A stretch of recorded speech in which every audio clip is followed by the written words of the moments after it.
এই পর্বে আপনাদেরকে স্বাগতম। আপনারা জানেন যে গতি অধ্যায়ের মধ্যে গ এবং ঘর মধ্যে মোস্ট ইম্পর্টেন্ট একটা থিম থাকে ঢাল। ঢাল নির্ণয়। এই ঢাল নির্ণয় করতে গেলে ঢালের কনসেপ্টটা আমাদের ক্লিয়ার না থাকার কারণে আমরা খুব সহজে ঢাল নির্ণয় করতে পারি না। তো আজকে আমি ঢালের কনসেপ্টটা আপনাদেরকে একদম ইজিলি ক্লিয়ার করাবো। ঢাল কি, কাকে বলে, এই যে অল এভরিথিং প্রত্যেকটা জিনিস আমরা এখন শিখবো। ঢাল ঢাল আচ্ছা, ঢালের সংজ্ঞা যদি আমরা দেই, আচ্ছা প্র্যাকটিক্যাল বেস থেকে আপনাদেরকে যদি বলি ঢাল কাকে বলে। আচ্ছা দেখেন, আমার হাতে এটা একটা বক্স দেখতে পাচ্ছেন, এটা একটা বক্স। দেখেন এইটাকে আমরা বলি সমতল ভূমি। এটা ভূমি, এটাকে আমরা কি বলবো? সমতল ভূমি বা প্লেন সারফেস। এখন দেখেন এটা একটা খাম, তাহলে এটা আমরা কি করলাম? এইভাবে দিলাম, তাহলে ঢাল হয়েছে। মানে ঢালু, ঢালটা হচ্ছে এক ধরনের কি ঢালু। এই যে ভালো করে বোঝেন, তাহলে এখান থেকে এই যে আমরা দেখতে পাচ্ছি যে এই যে এতটুকু এই রাস্তাটা, এই রাস্তাটাকে আমরা কি বলবো? ঢালু রাস্তা, বা এটাকে আমরা বলবো ঢাল। এটাকে আমরা কি বলবো? ঢাল। এটাকে আমরা কি বলবো? ঢাল। দেখেন তো এখানে একটা সমকোণী ত্রিভুজ উৎপন্ন হয়েছে। এই যে কোণটা, এই কোণটা দিস ইজ একটা আমাদের সূক্ষ্মকোণ। ঠিক আছে, কি কোণ? সূক্ষ্মকোণ। এখানে যদি একটা লম্ব অঙ্কন করি এইভাবে, এখানে যদি একটা এইভাবে লম্ব অঙ্কন করি, তাহলে কি হচ্ছে ঘটনাটা খেয়াল করেন। একটা যদি লম্ব অঙ্কন করি, তাহলে এই যে কোণটা, এই কোণটা আমাদের হচ্ছে সমকোণ, এই কোণটা আমাদের সমকোণ, আর এটা হচ্ছে আমাদের সূক্ষ্মকোণ। সূক্ষ্মকোণের অপোজিট বাহুটাকে আমরা বলবো লম্ব, আর এটাকে বলবো হচ্ছে ভূমি। তাহলে ঢালের সংজ্ঞাটা কি? ঢাল তো আমরা বুঝলাম, তাহলে বের করতে হবে এটা। ঠিক এইভাবে হচ্ছে বাঁকা, এটাকে আমরা বলি ঢাল, ঢালু। তাহলে এবার আসেন, এক্স অক্ষের, এক্স অক্ষের ধনাত্মক দিকের সাথে, ধনাত্মক দিকের সাথে, ধনাত্মক দিকের সাথে, দিকের সাথে যে কোণ উৎপন্ন হয়, যে কোণ, যে কোণ উৎপন্ন হয়, যে কোণ উৎপন্ন হয় তার ট্যানজেন্টকে, তার ট্যানজেন্ট, তার ট্যানজেন্টকে কি বলে? ঢাল বলে। তাহলে আমি ঢালের সঙ্গে আবার দিচ্ছি, এক্স অক্ষের ধনাত্মক দিকের সাথে, এক্স অক্ষের ধনাত্মক দিকের সাথে যে কোণ উৎপন্ন হয় তার ট্যানজেন্টকে ঢাল বলে। Tangent is equal to tan, tan ত্রিকোণমিতি অনুপাত, ট্যানজেন্ট, ট্যানজেন্ট এটাকে সংক্ষিপ্ত রূপে বলা হয় ট্যান। আর জিইএনটি এটার পরিবর্তে একটা কোণ, এখানে একটা কি বসবে? অ্যাঙ্গেল, অ্যাঙ্গেল বা অ্যাঙ্গেল হচ্ছে থিটা, ট্যানজেন্ট।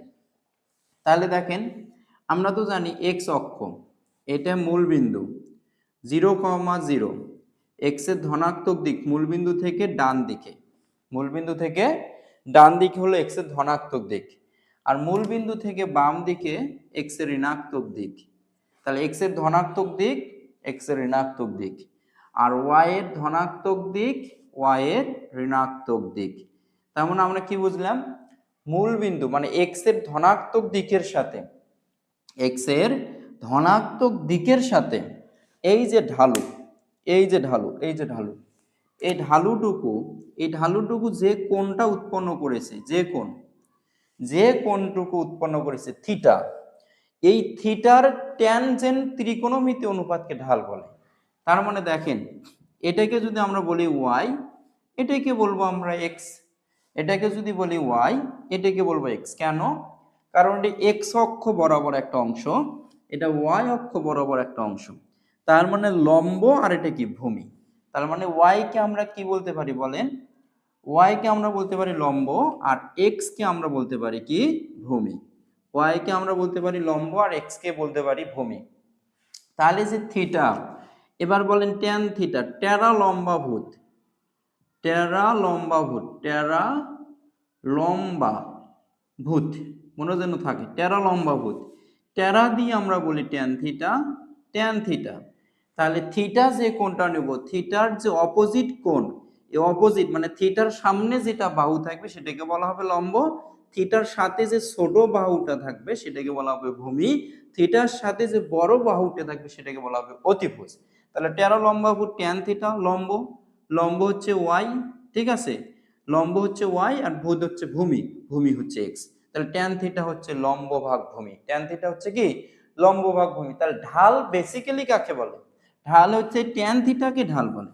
তাহলে ট্যান থিটা মানে কি ওয়াই ভাগ এক্স, তাহলে ওয়াই ভাগ এক্স কে ঢাল বলে, ওয়াই ভাগ এক্স কে ঢাল বলে, ট্যান থিটাকে ঢাল বলে। ট্যান থিটাকে ঢালকে আমরা বেসিক্যালি এম দ্বারা প্রকাশ করে থাকি। ঢালকে কি দ্বারা প্রকাশ করি? এম। তাহলে M is equal to Y by X. এবার যদি আমরা একটু আর গুণন করে দেই, এক্স দিয়ে এম কে গুণন করি, তাহলে Y is equal to M X, Y is equal to M X. এই যে Y is equal to M X, এই মূল বিন্দু দিয়ে যে রেখাটা গেছে, এই রেখাটার সমীকরণ হচ্ছে Y is equal to M X. আমরা বুঝতে পেরেছি? আচ্ছা, তাহলে এবার দেখেন আপনারা কি শিখলেন? ওয়াই ভাগ এক্স, ওয়াই অক্ষের ওয়াই অক্ষ ডিভাইডেড বাই এক্স অক্ষ ডিভাইডেড ইজ ইকুয়াল টু কি? ইজ ইকুয়াল টু ঢাল। তাহলে এবার যদি আমরা এইরকম বলি যে এক্স অক্ষের সাথে আর ওয়াই অক্ষ, এক্স অক্ষের সাথে যদি আমরা এক্স অক্ষের সাথে যদি সময় ধরি, এক্স অক্ষের সাথে যদি সময় ধরি, আর ওয়াই অক্ষের সাথে যদি আমরা একটা সরণ ধরি, সরণ দ্যাটস মিন এস, এক্স অক্ষের সাথে আমি একটা সরণ ধরলাম, ওয়াই অক্ষের সাথে আমি একটা সরণ ধরলাম, তাহলে আমাদের এখানকার যে ঢাল, এখানকার যে ঢাল এইটির কত? থিটা। তাহলে এখানে বলেন এতটুকু আমাদের হচ্ছে টি, আর এতটুকু আমাদের হচ্ছে কি এস, মানে সরণ। ফিজিক্সে এটাকে আমরা বলতেছি সরণ, আর এটাকে আমরা বলতেছি কি সময়, সরণ আর সময়। তাহলে এটা ঢাল কি? ঢাল হচ্ছে ট্যান থিটা। ঢাল কি? ঢাল ট্যান থিটা। ট্যান থিটা হচ্ছে লম্ব ভাগ ভূমি, লম্ব ভাগ ভূমি, লম্ব ভাগ ভূমি। তাহলে এটা সূক্ষ্ম কোণ, এটা কি কোণ? সূক্ষ্ম কোণ। সূক্ষ্ম কোণের সামনের যেটা অপোজিট সেটাকে বলা হয় সরণ, মানে লম্ব। লম্বের মান হচ্ছে এখানে সরণ, লম্বের মান সরণ। আর ভূমিতে কত? ভূমির মান হচ্ছে সময়, সরণ ভাগ সময়। এই ঢালকে আমরা বলবো বেগ। তাহলে এই ঢালকে আমরা বলবো বেগ। সরণ ভাগ সময়কে কি বলা হয়? বেগ বলা হয়। তারপরে এখন কি বুঝতে পারলেন যে এই ঢাল, এই ভিটাই হচ্ছে আমাদের ঢাল। তাহলে tan theta is equal two V. কখন? তাহলে এখানে সরণ আর সময় যদি থাকে, লম্ব ভাগ ভূমি, লম্ব ভাগ ভূমিকেই তো ঢাল বলে, লম্ব ভাগ ভূমিকেই তো ঢাল বলে। এই ঢালটা কি নির্দেশ করে? সরণ ভাগ সময় ইজ ইকুয়াল টু বেগ নির্দেশ করে, সরণ ভাগ সময় ইজ ইকুয়াল টু বেগ নির্দেশ করে। তাহলে এখানকার বেগ, এটা ঢাল, ঢাল is equal two V is equal two সরণ ভাগ সময়। তার মানে কি? তার মানে হচ্ছে এক্স অক্ষ বরাবর যদি সময় আর ওয়াই অক্ষ বরাবর যদি সরণ, এক্স অক্ষ বরাবর যদি সময়, ওয়াই অক্ষ বরাবর যদি সরণ, তাহলে সরণ ভাগ সময় যে ঢালটা পাবো, সরণ ভাগ সময়, এই ঢালটা কি নির্দেশ করে? বেগ নির্দেশ করে। আমরা আরেকটি দেখি ঢাল, তাহলে আমরা আরো ক্লিয়ার হব। বেগ নির্দেশ করবে। তাহলে এবার দেখেন, আমরা যদি এখানে এই দিকে বরাবর খেয়াল করেন, এক্স অক্ষ বরাবর যদি আমরা নিলাম সময়, আর ওয়াই অক্ষ বরাবর আমরা নিচ্ছি হলো এটা এক্স অক্ষ আর ওয়াই অক্ষ, এটা এক্স ধনাত্মক ওয়াই ধনাত্মক, এই দিক বরাবর আমি নিচ্ছি বেগ, তাহলে ভি। তাহলে এখান থেকে যদি আমরা একটা ঢাল বের করতে চাই, এটা থিটা, তাহলে দেখেন এটা কি ওয়াই অক্ষ, ওয়াই অক্ষ বরাবর দ্যাটস মিন বেগ ভি, আর এক্স অক্ষ বরাবর দ্যাটস মিন কি সময় টি। তাহলে বলেন তো এদের ঢাল কি? তাহলে এদের ঢাল, ঢাল হচ্ছে কত বলেন? লম্ব ভাগ ভূমি, লম্ব ভাগ ভূমি, লম্ব হচ্ছে ভি আর ভূমি হচ্ছে টি। তাহলে বেগ ভাগ সময়, তাহলে এখানকার ঢাল হচ্ছে ত্বরণ, এখানকার ঢালটা কি ত্বরণ। ত্বরণ ইজ ইকুয়াল টু বেগ ভাগ হলো সময়, ত্বরণ ইজ ইকুয়াল টু বেগ ভাগ সময়। খুবই ইজি, এই জিনিসগুলো বুঝতে হবে, বুঝছেন? তাহলে ফিজিক্স পড়ে মজা পাবেন। জিনিসগুলো যদি গ্যাপ থাকে তাহলে ফিজিক্স পড়ে মজা পাবেন না। ফিজিক্স জানতে হলে শিখতে হবে, আর যখনই শিখতে পারবেন তখন ফিজিক্স আপনাদের কাছে মনে হবে ওয়াও ফিজিক্স, ওয়াও ফিজিক্স, আমরা ওয়াও ফিজিক্স শিখতেছি। ঠিক আছে? তো অবশ্যই অবশ্যই যদি এই চ্যানেলটি সাবস্ক্রাইব করে না থাকেন, মাস্ট বি চ্যানেলটি সাবস্ক্রাইব করে পাশে থাকা বেল আইকনটি অন করো, পাশাপাশি আপনাদের ফ্রেন্ডদের মাঝে শেয়ার করে দেন। আমরা বেসিক টু প্রো শেখা শুরু করে দিয়েছি ইনশাল্লাহ। আপনাদের টেস্ট পরীক্ষা হয়ে গেল, এখন এই ভিডিওগুলো নিয়মিত দেখতে থাকেন, তাহলে আপনাদের রেজাল্ট অনেক অনেক ভালো হবে। ফিজিক্স শেখেন, শিখলেই রেজাল্ট ভালো হবে। ঠিক আছে? ফিজিক্স শিখলেই রেজাল্ট ভালো হবে।